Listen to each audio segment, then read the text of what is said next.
ہمارے پیارے نبی صلی اللہ علیہ وآلہ وسلم کے گھر مبارک میں 2-3 مہینے کھانا نہیں پکتا تھا۔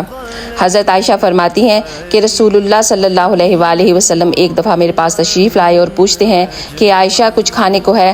تو میں کہتی ہوں کہ نہیں یا رسول اللہ۔ تو پھر آپ نے فرمایا کہ آج میرا روزہ ہے۔ حضرت انس بن رضی اللہ تعالیٰ عنہ نے فرمایا ایک مرتبہ حضرت فاطمہ الزہرا نبی کریم صلی اللہ علیہ وآلہ وسلم کی خدمت میں روٹی کا ایک ٹکڑا لے کر آئیں۔ آپ صلی اللہ علیہ وآلہ وسلم نے پوچھا کہ تمہیں یہ ٹکڑا کہاں سے ملا ہے؟